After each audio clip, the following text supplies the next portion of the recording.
Today on the No City on the Sideline Dad podcast, episode lucky 13. What does a father, community builder, and someone who likes to connect? That is my guest, Brad Colman from the Fatherhood fraternity, next on the No City on the Sideline Dad podcast.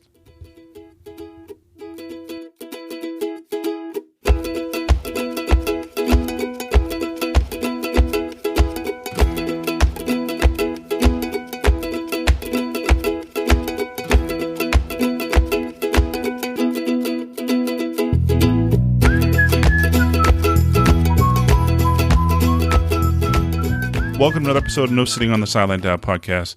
Hey, my name is Joe Foley. I'm a dad and a parent, an adult just like you. I really want to say thank you. Thank you for being here. I know as a dad and a parent, our time is limited, so you two spend time. I really appreciate it. It means a lot.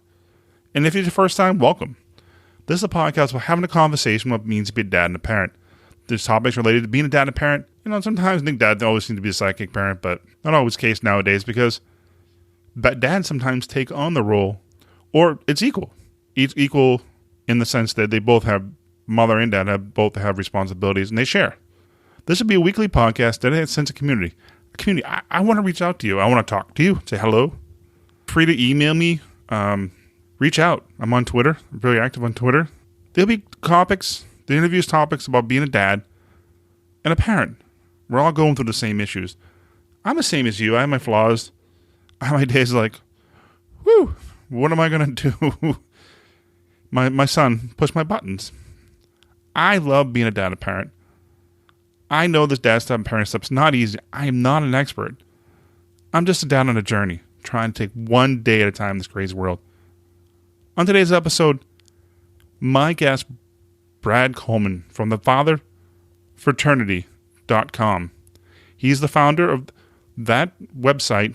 Help dads connect and have a sense of community about their journey of being a dad. Hey, we're not alone. And Brad seems to bring community together, have conversations of what it means to be a dad. So I know we share a lot of things in this interview that I think would be helpful. So let's jump right in. Today on the podcast, my guest, Brad Colman, blogger and founder of the Fatherhoodfraternity.com. Welcome to the podcast, Brad. Hey, Joe. It's good to finally get to talk to you. Thanks, man. Thanks for reaching out. I'm glad to have you on today. Good to. I've been following you on Twitter for a little while and seeing kind of the momentum that you've been getting with the podcast, and excited to get to visit a little bit here. I'd like to open up. Sometimes this a question doesn't have to really pertain to what we're talking about, but and maybe it is, maybe it isn't. But what is one memory of your favorite memory, something you did with your dad, and how did it make you feel? Probably, I remember when my dad first started letting me go hunting with him, and just being able to be with the guys. It was typically we were on a hunting lease with he and my grandfather and a couple uncles. And so just to kind of be around them as you kind of feel like you're part of the group, even though I was too young to be able to sit still in a deer stand for any extended period of time.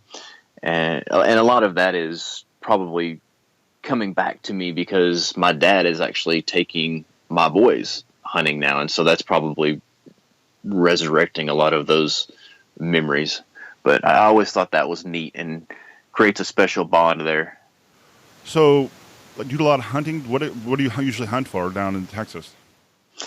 For me, it's mostly deer. Deer? I have friends that do dove, quail, duck hunting, squirrel hunting, but we live in more suburban area now, and my parents are 3.5 hours away, and it's another hour to our hunting lease from there.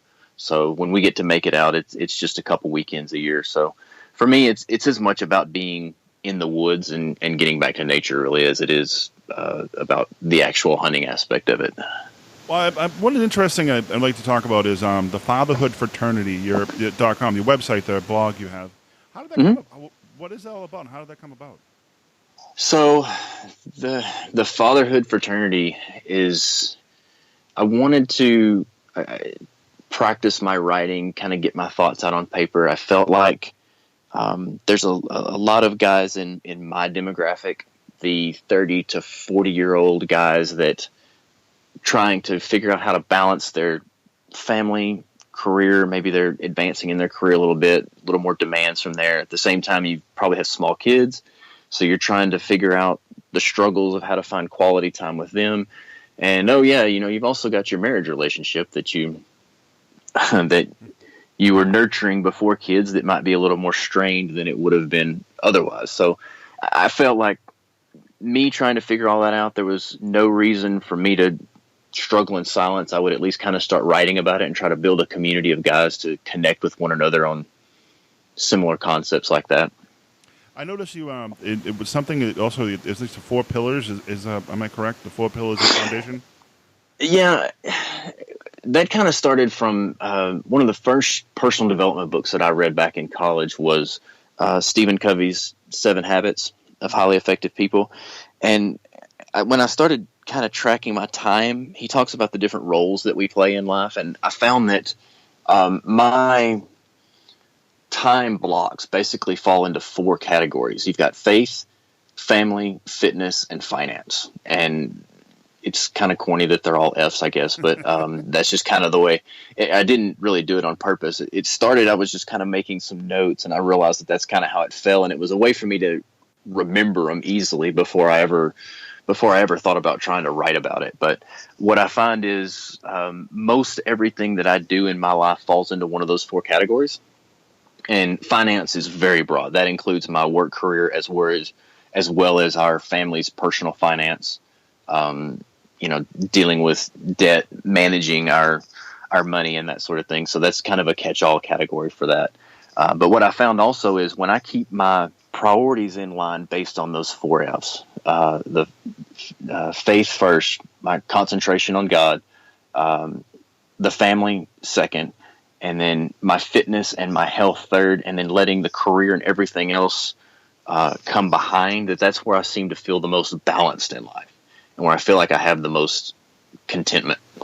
And also you had a Facebook community, and it's probably 101 members, and I remember checking out, and I really noticed and I recognized some of the names from other father blogs and Facebook groups.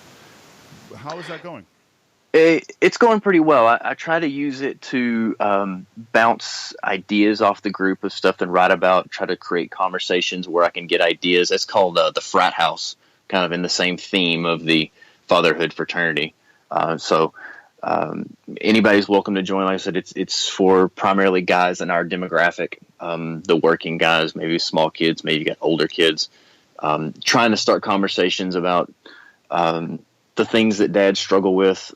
Those closed Facebook groups are becoming popular because people in the group can see the conversation, but someone outside of the group can't see what you're posting within the group. So it kind of creates a little safe area for guys to talk about stuff that you might not have wanted to talk about on your public profile otherwise. Yeah, that's a good forum. I mean, I looked at my profile this morning, my Facebook account, and I noticed I'm in a ton of groups. I'm like, I didn't realize I was in that group. It's a lot of groups. And some are more active than others, but it's a good concept. It's a good thing that Facebook has established and seems to really create more involvement and creates more of the quote unquote fraternity type feel, I think, for guys.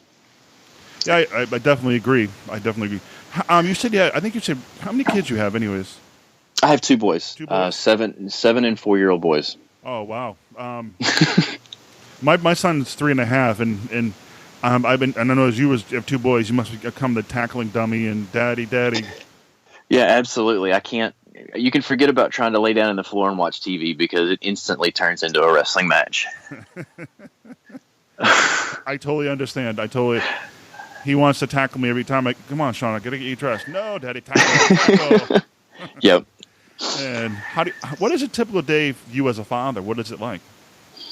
My wife's a physical therapist, and between us trying to work full time, both of us, and trying to balance being able to work out, I tend to take more of the morning responsibilities.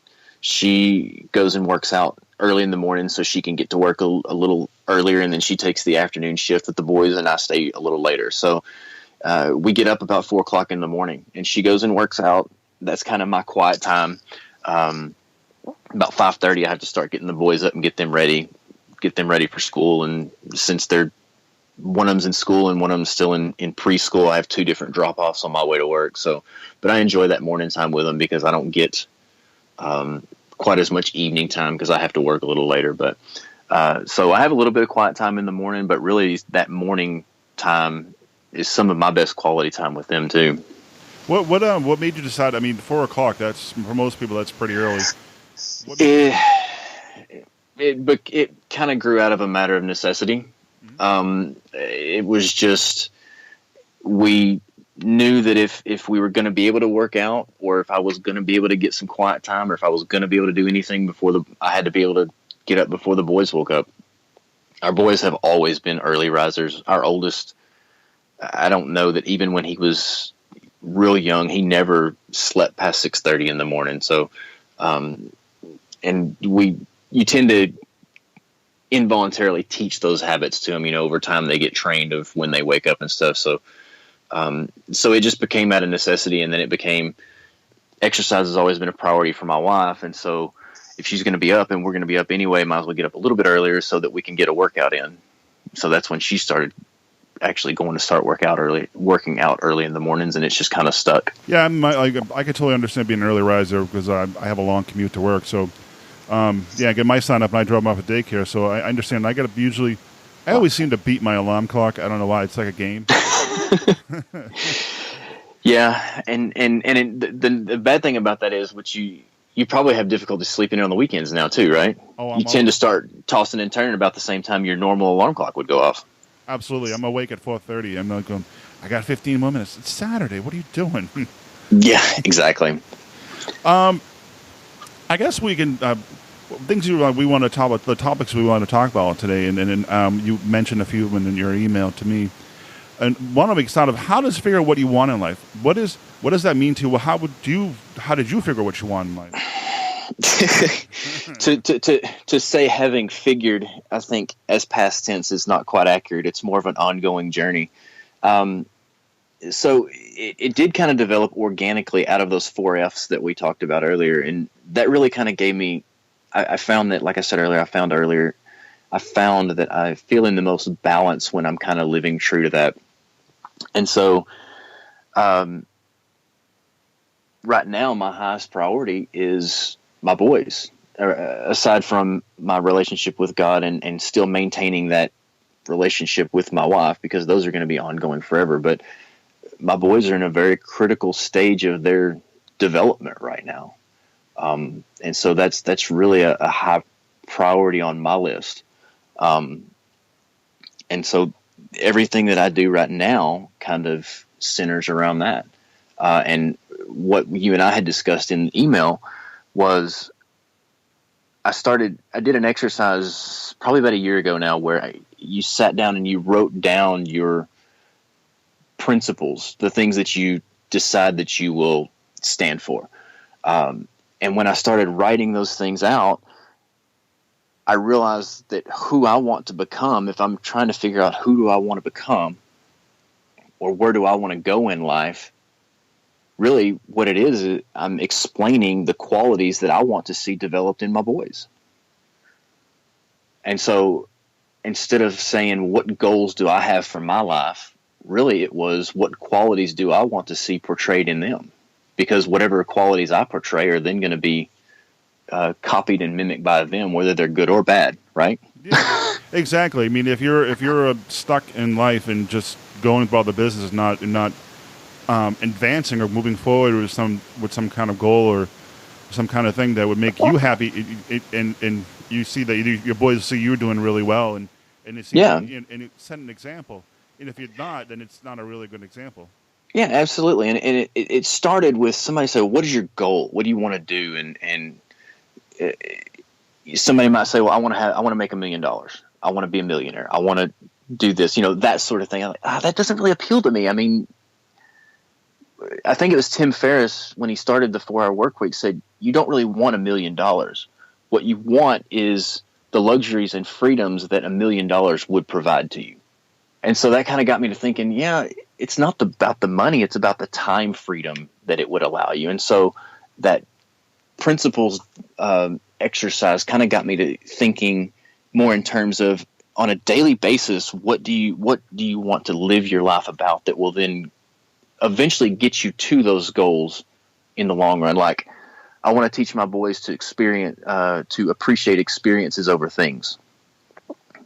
You know, we try to value vacation time more in small spurts because we can't take off for longer vacations because we both work full time. But we really appreciate those long weekends that we get in the summertime, and that's how you create memories. And I want them to appreciate that sort of thing as opposed to the stuff that you get for birthdays and Christmases. You know, I think more time, like quality time. Like, I mean, I could buy my son anything he wants. If he wants a car, buy him a car. Like, I'm not a real car, but a plastic car. right? But I'd rather spend the day going out to the park or going to the library or going to, like, we went in the middle of a snowstorm. I don't know how much snow you get down in Texas. We went to this place called it's a small little aquarium, but he had so much fun just walking around. But come on, touch the turtle. No. Yeah, and I think as adults we tend to forget how much bigger that sort of thing is to them.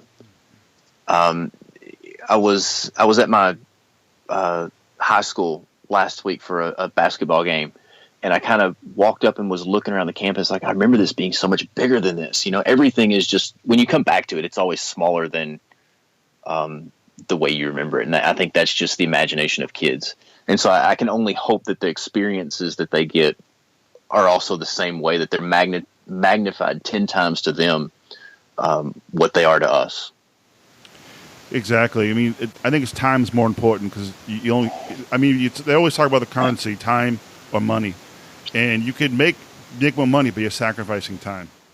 Yeah, absolutely. And that's the tough part of being a guy, where we still have to, I mean, working women have to be concerned about supporting their families also, but there's something about the brains of guys that I think are more concerned about being the financial providers for the kids. So it's like, how do we balance a career and being able to be there for our kids when we need to be? I mean, it can be reversed too. The woman can also be the breadwinner, and the man still bringing money, but not as much as the woman. But roles could be reversed too. Yeah, absolutely. We have a couple friends that we know that have stay-at-home dads, and it's the same thing. And like I said, I take more of the nurturing role in the mornings, mm-hmm. and I've really appreciated being able to do that. My wife, being a physical therapy, being a more of an hourly type of a position than a salaried position, it's important for her to be able to be at work when she needs to. So that means a lot to me that she has the drive and motivation to want to work and help provide for the family. It's a sense. So what do you want from your kids? What do you want the kids to become? I had to stop and think about. No. You're fine. That's just a big question. You know, it's like we're trying to figure out a lot of times what we want to become too. You know, I guess more than anything, we already talked about, you know, being able to appreciate experiences over things. Mainly, I want them to look for opportunities to love God and to serve others, which I think are two very tightly interconnected things. When you look to serve God first, then you're going to look for ways to help others around you and those that are in need any way that you can. To build those relationships. I mean, we have to work on building those human relationships. We tend to think that we're created that we're to survive in isolation, but we're meant to survive as a community. And the more we can build those bonds with each other, the better we'll all get by. But I'm sorry. Go ahead. No, you're fine. You mentioned isolation, and as you get older, I just read an article the other day, and it just jogged my memory about isolation, about men as they get older and family and kids. they have a harder time making friends or keeping friends. Do you have a problem, like, as older, as an adult? Is it harder to make friends or easier, or do you lose a lot of friends as you get older?